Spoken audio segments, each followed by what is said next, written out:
desecrated, the whole of humanity should mourn. And this type of mourning goes beyond religious, economic, educational, social, cultural barriers. And so I and the Filipino people are in communion with those who are suffering. And we want to tell the world that even if we have differences, we should not allow differences of all sorts to lead us to a disregard of human dignity. Yes, once in a while we feel slighted by some people's comments, etc. I think there are two angles here. Let us all try to be as respectful as we can to people who differ from us. But when people differ from us, we cannot use that diversity or difference as an excuse to be disrespectful also, to the point of desecrating human life. So we are very, very sorry for this state of, or this condition. Cardinal, Al-Qaeda in Yemen has just taken responsibility. There is a lot of security in place for Pope Francis's visit to the Philippines. There have been plots against previous popes by Al-Qaeda. You have a population which is 10% Muslim, and some terrorist groups have allied themselves with the Islamic State. The Pope has spoken out very strongly about this, what he called deviant Islam, urging the Islamic faith to condemn this and saying that they are eliminating God with this kind of brutal and violent message. Are you concerned for the safety of the Pope today during his visit? What consoles us here in the Philippines as we prepare for the visit is the participation of the administration, the Aquino administration, our security people, the police force, the military, and even the ordinary citizens. And may I add, even our brothers and sisters of the Islamic faith here in the Philippines. Everyone wants this visit to be meaningful and safe.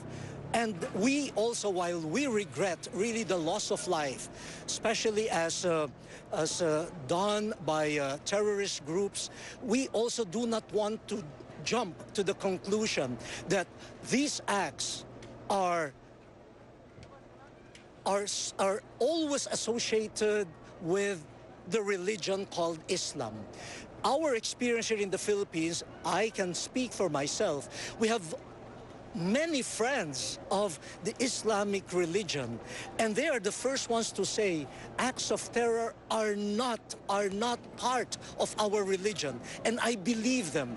We have a lot of peace-loving people, and they cry also when their religion is in a way misused. For a long, long time, Asian Catholics have said, and they've complained, that the Vatican doesn't pay enough attention to them. They've complained about that.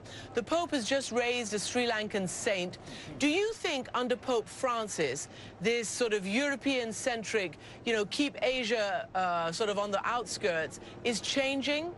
Well, I think he is just continuing what his predecessors had already started. Here in Asia, and we claim that Jesus was born on Asian soil.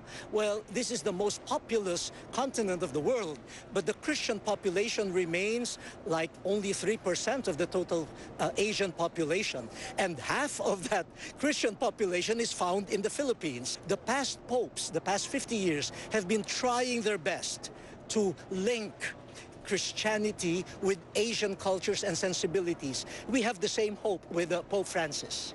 What will his visit mean to you, to your nation, and to Asia? The Philippines at this time, we have just been coming out of many natural calamities and also human-made disasters. The people are just scarred, just even tired and weary. But you know, we are a people that continues on hoping. Now the coming of the Pope will intensify that. But Ms. Amonpour, Christian, I also hope that the Holy Father, seeing the joy, seeing the resilience, seeing the hopefulness of our simple and poor and suffering people, I hope he would also be inspired. After all, he says, the church should go to the peripheries, not just in order to bring something to the periphery, but also to get something from the periphery, to learn valuable lessons from the periphery. Cardinal Tagle, thank you very much indeed for joining me from Manila. Oh, thank you very much. And in the coming hours, we're going to post